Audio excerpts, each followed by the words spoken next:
Hello అండి, welcome to divine insights. ఈరోజు మనం తెలుసుకోబోతున్నాం శివ పార్వతుల దివ్యపుత్రుడు దేవసేనాధిపతి షణ్ముఖుడి అయిన కార్తికేయుడి జన్మం వెనుక ఉన్న అద్భుతమైన కథను. ఈ కథలో భక్తి ఉంది, శక్తి ఉంది, దివ్య తేజస్సు ఉంది. వీడియో చివరి వరకు చూడండి.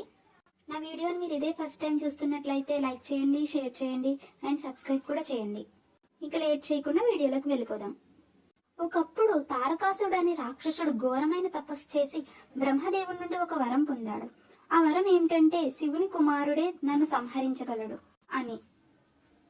అయితే ఆ సమయంలో మహాదేవుడు తీవ్రమైన ధ్యానంలో ఉండేవారు. సతీదేవి మరణం తర్వాత ఆయనకు వివాహం జరగలేదు కాబట్టి శివుడికి కుమారుడు పుట్టడం అసాధ్యమని తారకాసుడు భావించాడు. ఈ వరం వల్ల అతడు మరింత అహంకారంతో దేవతలను బాధించడం ప్రారంభించాడు. అయితే దేవలోకంలో అల్లకల్లోలం ఏర్పడింది. హిమవంతుడికి పార్వతీదేవి జన్మించింది. అప్పుడే హిమవంతుని కుమార్తె అయిన పార్వతీదేవి మహాదేవుని పొందడానికి ఘోర తపస్సు చేసింది. ఎన్నో సంవత్సరాల కఠిన సాధన తర్వాత శివుడు ఆమె భక్తికి మెచ్చి వివాహం చేసుకున్నాడు. ఈ దివ్య వివాహం వల్ల ప్రపంచంలో శుభం కలిగింది. వివాహం తర్వాత శివ పార్వతుల దివ్య తేజస్సు ఒక అద్భుతమైన అగ్ని జ్యోతిగా అవతరించింది. అయితే ఆ తేజస్సు అంత శక్తివంతంగా ఉండేది, ఎవ్వరూ దాన్ని తట్టుకోలేకపోయేవారు. అప్పుడు అగ్నిదేవుడు ఆ తేజస్సును స్వీకరించాడు. కానీ అతడికి కూడా అది ఎక్కువగా అనిపించింది. అతడు ఆ దివ్య శక్తిని గంగాదేవికి అప్పగించాడు. గంగా నదిలో ఆ తేజస్సు ఒక అందమైన శిశువుగా రూపాంతరం చెందింది. ఆ శిశువును 6 కృత్తిక దేవతలు సంరక్షించాయి. వారు ఒక్కొక్కరు ఒక్కొక్క రూపంలో పాలిచ్చారు.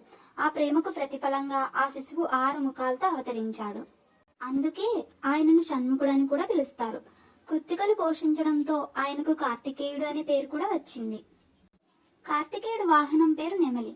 ఆయన చేతిలో ఉండే దివ్యాయుధం వెల్ అనే శక్తివంతమైన కటారి. ఈ వెల్ ఆయుధాన్ని పార్వతీదేవి స్వయంగా ఇచ్చిందని పురాణాలు చెప్తున్నాయి. ఇది జ్ఞానం, ధైర్యం, అహంకారంపై విజయం యొక్క ప్రతీక.